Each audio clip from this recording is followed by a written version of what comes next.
Let me explain how this whole AI quote-unquote art or animation, we can call it AI generated image or video, epidemic can actually be beneficial for you if you let yourself be just a tiny bit insane, in a good way.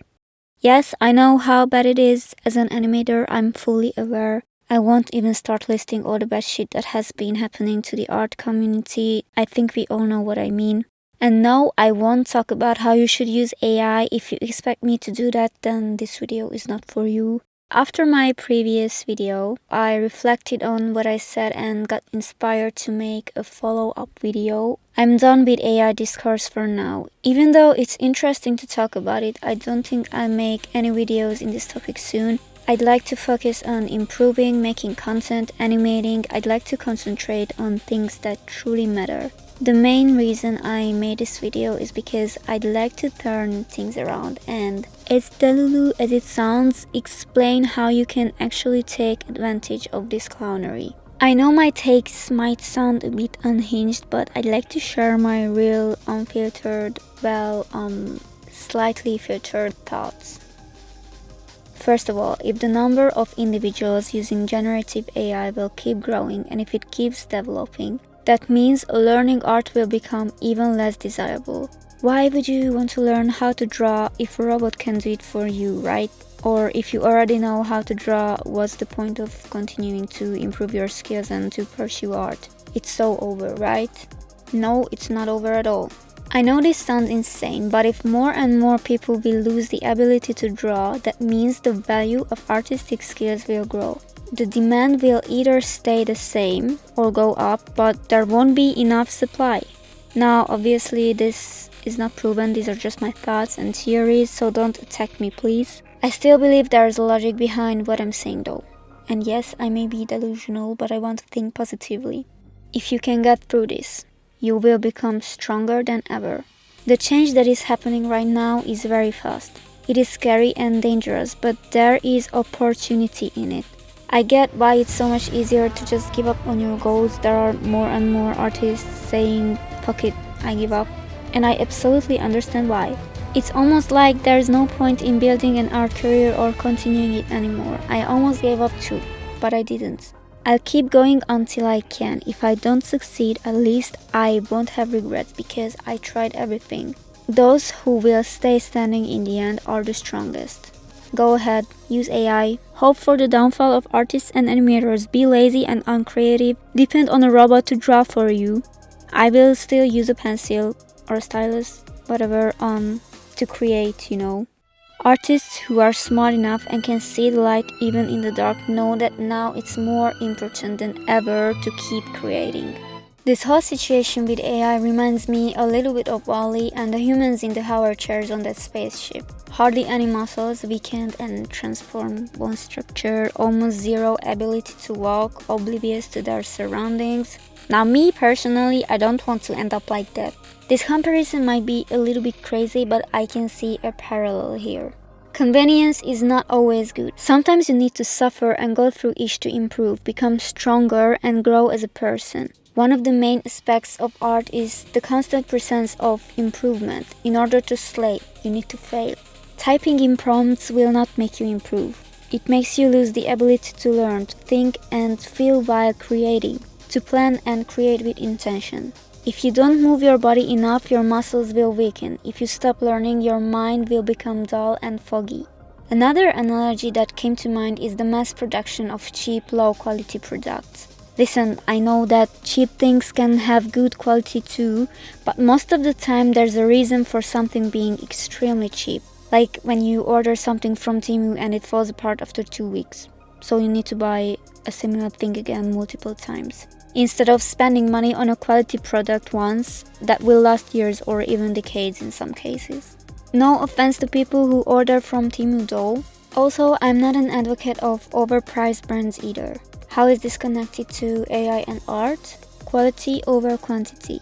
An AI prompter can generate tens or hundreds of images a day, but that's mass production of cheap shit with no value. There are artists out there who make banger art for like $50 or $70. It's not like a pair of fake low-quality Nikes, but it's also not like overpriced bougie Gucci slippers either. Seeing real art is almost like a breath of fresh air these days. I think there will be some companies or investors who will use their brains a little bit. Am I being too optimistic again? Maybe. But what if there are companies out there who are able to realize the value of real art? What if they can realize that high quality, human-made art is actually good marketing for their brand? Art is hard. It requires a lot of time, energy, and effort. Learning it can be very uncomfortable, challenging, and tiring. But if you get used to that state, your mind will become strong as hell. It's worth the pain in the end. This can be said about a lot of other things too. Get familiar with not feeling comfy all the time. Obviously, I'm not saying you shouldn't enjoy studying and making art, but successfully getting through challenges and seeing the improvement are what make the process enjoyable. When more and more people become lazy and less people will take the time to learn art, it will be easier to stand out from the mess that uses AI to generate images. Another thing I'd like to mention is that I refuse to believe that AI will completely take over the creative industry. A lot of you might disagree with me on this, and it's understandable. We all know that many big corporations jumped on the AI bandwagon and that they want to cut back manpower where they can. Also, there are more and more artists giving in to use AI. I have a theory that after a while, people will be fed up with AI-generated images and videos. Yes, it might be fun to F around with them for a while. Not for me though. I've never used any of these generative AI models. I've never even used ChatGPT. Like, sorry, I want to use my own brain. Thank you. Anyway, I think the hype around Gen AI will gradually decrease. People will crave human-made art. You can argue that art is useless, blah blah blah, but it's a core part of humanity. It's been around for 30,000 years. It won't disappear. Why do I think that people will crave real art? Because AI lacks soul. I would like to show you a clip of Aaron Blaze's video. And that's something that's uniquely human. And it takes a human in order to do it. Whether you're doing stop motion, CG, or hand-drawn animation, it's our job as character animators to impart life into our characters. And the only way to get life into them is to give them wants and needs and joys and emotions. You know, the art of animation is not just moving something on the screen. And I think that's something that people are forgetting. Good character animation is bringing that character to life. It's giving them hopes and joys and everything else, so that when the viewer is watching that character on the screen, they're forgetting that they're looking at a puppet, or they're forgetting that they're looking at a drawing. They're invested, they're feeling the emotion, they're empathizing. And that's what good storytelling and good character animation does for the viewer. And it's also why I don't think AI is going to be coming along and taking my job as an animator anytime soon, because it is so distinctly human. It takes a human to get those emotions and get those experiences onto the screen. I need to start envisioning that animation. Once again, going back to hand-drawn, this is the human touch. This is, you know, the choices that I make doing this is something that only I would do. And this is one of the reasons why I don't want to use AI in this process, because, you know, the choice of moving the arm one way or the other, to give them an expression one way or the other, these are humanistic approaches that I don't want to let go of. I did a lot of research looking at polar bears swimming underwater just for this section. And I wanted it to feel authentic. I wanted you to feel the resistance of that water. I wanted to feel the fur floating up. All these things that, as a human drawing, I can think of them and just get it down. In order to get AI or CG to do this, there's a lot of parameters that you have to think about. But one of the beauties of hand-drawn animation is whatever you can think of, you can draw and you can get it down. The reason why we put so much work into this is the fact that it's done by hand. It's a piece of art. It's moving paintings as far as I'm concerned.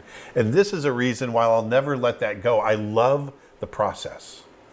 You know, 20 years ago, people were really up in arms of, from the 2D world, 2D animation world, that it was going to go away, or it was going away, because of the advent of 3D animation coming in and taking things over. I'm a big proponent, obviously, of 2D animation, and my answer to all of that is it's only going to go away if we let it go away. Now, the argument is, yes, it did go away in the big studios. Making big feature-length, high-budget 2D animated films, it went away. It went away at Disney, it went away at DreamWorks.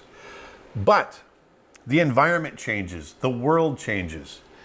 We have more platforms now than we've ever had in the past in order to get work out there. There's 2D animation being made all over the place. These are beautiful Oscar-nominated films that are being made now, right now, 2D. And so it only dies if we let it die. Being up in arms about technology and wasting all of your energy to stop it is wasted energy as far as I'm concerned. You can't stop the technology. And you can't stop me from making 2D animated films. So make the art that you want to make. Don't give in to the fear. Make the art you want to make. Put some beauty back into the world, and I'll talk to you next time. Now listen, sometimes I can go ghetto mode and absolutely despise people.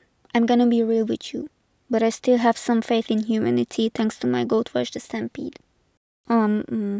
So what I want to say is that I think a lot of viewers like to see art and stories that are handcrafted and have been made with love and passion. They can see, and if we talk about animation, they can even hear that the creators spent an enormous time and energy on making these pieces of art. I believe a lot of people are grateful for that. I believe people want to see characters they can relate to. They want to see art that touches their soul, that feels natural, that has the human touch. I mentioned this in my previous video as well, but artificial intelligence has no soul. This might be a bit too spiritual for some of you. I don't want to force my opinions and beliefs onto anyone, but this is what I think. I need something to hold on to if I don't want to go insane. I believe that art that touches your soul is spiritual. Not everything is about logic and technology. AI will never be able to replicate that and will never know what a human has been through to be able to create something so wonderful. The viewer can feel that. It's often unexplainable, but they feel it because in some way it resonates with their soul. This is why I believe AI won't completely take over art and animation. People don't want to watch empty AI-generated videos.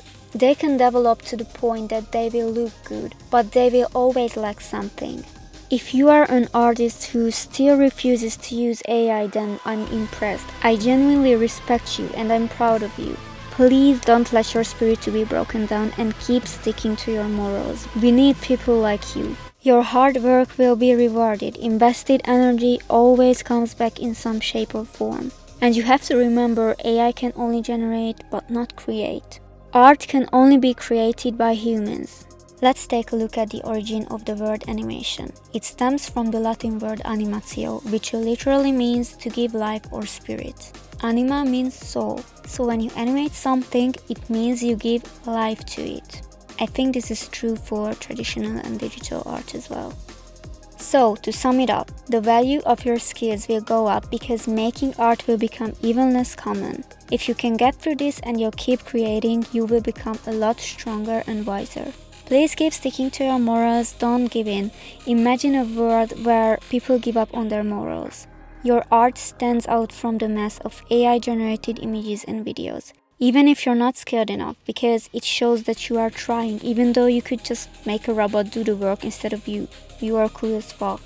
AI bros will yell at you and tell that you're a dramatic ass loser and that your skills and profession are useless. But baby girl, baby boy, don't let these lazy ass jealous motherfuckers bring you down. People will always need real human-made art. So don't stop creating. Keep creating for others and for yourself. You are very much needed. That's it for this video. Thanks for coming to my TED Talk. Stay hydrated. Love and peace.